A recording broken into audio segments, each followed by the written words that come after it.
Nabi bersabda dalam hadisnya, "Man qutila duna nafsihi fahuwa syahid." Barang siapa seseorang yang terbunuh bighairi haq, tanpa ada kebenaran, dia dibunuh karena membela dirinya, maka dia termasuk orang yang syahidul akhirah. Di akhirat dihitung sebagai syuhada. Itu kalau bela dirinya. Bagaimana kalau dia membela waris Rasulullah? Bagaimana kalau dia bela darah daging Rasulullah?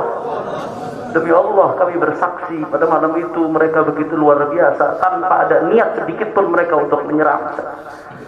Dan kita minta sambutan dari imam besar kita, panutan kita, Habib Muhammad Rizik bin Hussein bin Syihab.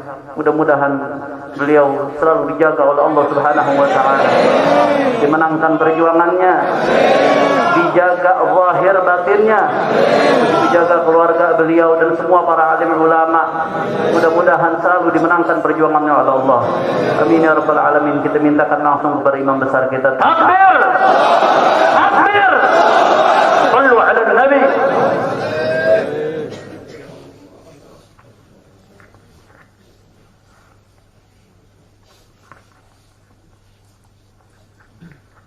Assalamualaikum warahmatullahi wabarakatuh. Bismillah walhamdulillah wassalatu wassalamu ala rasulillah wa ala alihi wa sahbihi wa mawalah. Fi hadzal maqam asy-syarif nu'azzi jami'a ahli baitil mujahidin asy-syuhada. أعظم الله أجركم وأحسن الله عزاكم وغفر الله لأمواتكم أجمعين وكتب الله في قلوبكم صبرا جميلا آمين يا رب العالمين. أحبائي الكرام, dalam kesempatan ini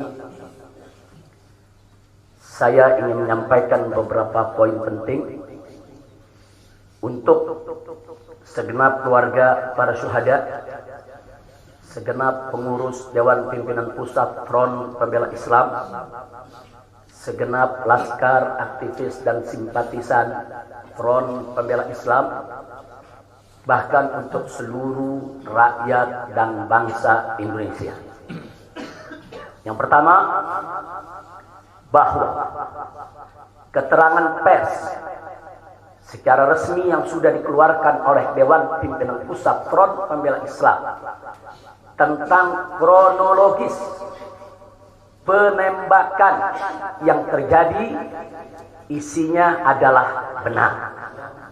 Saya sampaikan kronologis yang sudah dibuat dan disebarluaskan oleh Dewan Pimpinan Pusat Front Pembela Islam. Saya memberikan kesaksian sebagai salah satu saksi korban yang ada dalam kejadian bahwa isi keterangan pers itu benar. Yang kedua, yang ingin saya sampaikan di sini, bahwa pada saat kejadian tidak ada satupun di antara kami, baik saya dan keluarga maupun seluruh laskar pengawal yang begitu setia, yang mengira kalau yang melakukan pengejaran, mepet, mengganggu adalah dari kepolisian. Sama sekali kami tidak pernah menduga, kami tidak pernah mengira, apalagi kami menuduh. Yang kami tahu, mereka adalah orang-orang jahat yang ingin mencelakakan kami. Dan jumlah mereka bukan 1, 2, 3 mobil. Banyak sekali mobil saling silih berganti, berupaya untuk maju ke depan, untuk bisa sampai ke mobil Habib Hanif yang persis ada di belakang saya, bahkan untuk bisa mencapai mobil saya yang ada di depan. Tapi dengan gagah luar biasa, para syuhada kita, laskar-laskar pengawal yang paling belakang ini, sudah ada 2 mobil. Luar biasa. Mereka cerdas, mereka brilian, mereka berani. Mereka dengan begitu luar biasa mengendalikan situasi dan kondisi, sehingga para penjahat tadi tidak satupun yang berhasil untuk mencapai kami. Ini menunjukkan bagaimana sigapnya mereka, cerdasnya mereka, pintarnya mereka, beraninya mereka tanpa senjata. Itu kedua yang ingin saya sampaikan. Dan poin ketiga, bahwa tuduhan kalau pengawal-pengawal kami dipersenjatai adalah fitnah besar, bohong besar. Tidak ada satupun pengawal kami yang dipersenjatai, karena kami tidak pernah mengira, sekali lagi, kalau kami akan diperlakukan seperti itu. Pengawal-pengawal ini pengawal standar keluarga biasa. Pengawal standar keluarga biasa. Saya ada 4 mobil, semua isinya keluarga, anak, mantu, saudara, cucu-cucu kami semua ikut. Ada 3 masih bayi, masih minum air susu ibu. Dan masih ada yang 4 saudara yang di bawah 5 tahun, bahkan yang di bawah 3 tahun. Jadi benar, ya, kami sekeluarga semua. Sudah. Nah, jadi yang ingin saya sampaikan di sini adalah para laskar ini mengawal. Tugas mereka mengawal, bukan untuk mengganggu siapapun. Jadi sudah benar mereka melaksanakan tugas. Ketika begitu banyak mobil ingin menyalip, ingin membahayakan kami, mereka melakukan tugas dengan sangat cantik. Mereka tidak mencelakai orang, dengan sangat cantik. Yaitu bagaimana mereka mengusir satu persatu mobil-mobil tersebut sehingga tidak berhasil masuk ke dalam rombongan. Dan subhanallah, ya akhwan, yang keempat yang ingin saya sampaikan di sini, dengan takdir Allah, laulahum, tanpa mereka ini para syuhada, mungkin kami sudah digiring ke medan pembantaian yang mereka rencanakan. Allah mentakdirkan sesuai dengan kehendak Allah subhanahu wa ta'ala. Demi Allah, saya dan keluarga siap setiap saat untuk menghadapi mati syahid, ya. Kami tidak akan pernah mundur selangkah pun juga. Tidak akan pernah takut untuk menghadapi segala ancaman dan teror. Maka itu saya sampaikan sekali lagi, ke-6 laskar yang mati syahid ini, mereka laskar yang luar biasa. Mereka laskar yang setia. Bahkan Anda bisa dengarkan dalam rekaman-rekaman yang tersebar, yang viral di mana-mana, ya kawan. Bagaimana mereka tertawa, saudara, senang begitu melihat saya dengan keluarga semua sudah terbebas dari kejaran. Begitu mereka melihat saya dengan keluarga semua sudah berhasil meluncur keluar dari kejaran, mereka senang. Padahal sebentar lagi mereka akan dibantai. Mereka digiring ke medan pembantaian. Dan sampai saat itu kami tidak pernah tahu kalau mereka yang melakukan pembantaian adalah pihak kepolisian. Kami tidak pernah tahu. Kami tidak pernah suudzon. Kami tidak pernah menuduh. Bahkan dalam keterangan pers Dewan Pimpinan Pusat Front Pembela Islam masih dicantumkan orang tidak dikenal. Karena kami tidak berani menuduh siapapun tanpa bukti. Kami nggak berani menuduh siapapun tanpa saksi. Itu ajaran Islam.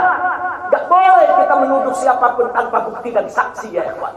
Tapi subhanallah, tatkala dari pagi sampai siang kami kerahkan laskar-laskar Kerawang dipimpin oleh pimpinannya masuk ke setiap rumah sakit di wilayah Kerawang, masuk ke setiap kantor polisi, saudara, di Kerawang, menyapu bersih itu jalan tol, saudara, setiap rest area didatangi semua dalam rangka untuk mencari para syuhada ini.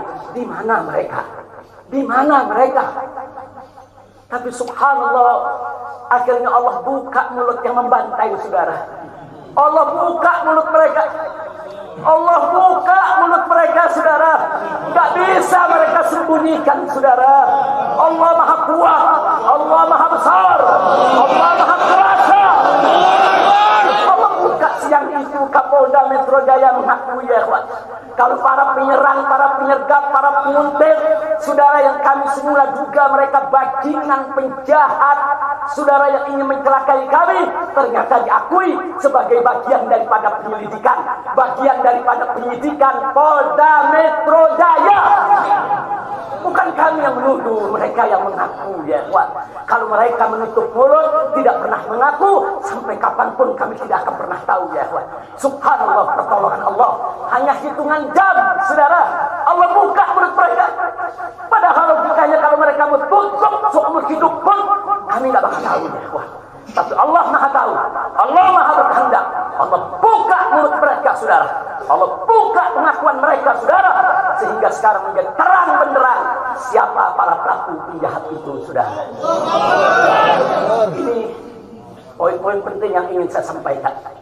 Dan semalam saudara kita sudah membentuk tim untuk memeriksa secara utuh bagaimana kondisi daripada 6 jenazah syuhada kita. Saya sudah mendapatkan laporannya secara lengkap. Nanti pada saat yang tepat akan kita adakan siaran pers secara nasional. Dan saya sampaikan kepada seluruh bangsa dan rakyat Indonesia. Kami akan menempuh jalur hukum secara prosedur. Kami akan kejar siapapun yang terlibat dalam pembantaian ini. Kami tidak akan biarkan mereka tidur tenang sampai mereka lari ke lubang semut.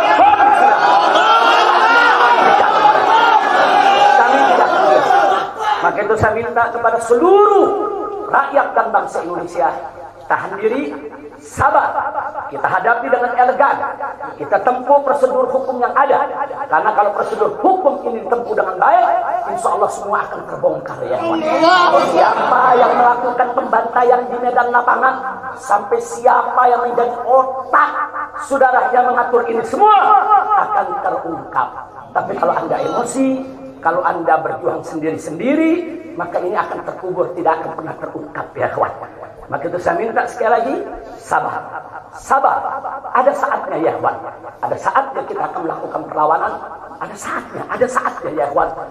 Syuhada kita yang 6 ini, saudara, mereka sudah melakukan tugas jihadnya, menjaga habaib, menjaga ulama, dan mereka sudah mendapatkan hadiahnya dari Allah, mati sebagai syahid. Insya Allah syahadat mereka diterima oleh Allah Subhanahu wa Ta'ala. Dan sengaja memang kami yang meminta keridhaan dari keluarga masing-masing untuk bisa mereka dimakamkan di pondok pesantren agrokultural markas syariat ini. Akan tapi salah satu daripada syuhada kita, atas permintaan keluarga mereka, ibundanya yang begitu cinta kepada sang anak ya ikhwan, dibawa ke rumahnya dan dikubur di rumahnya.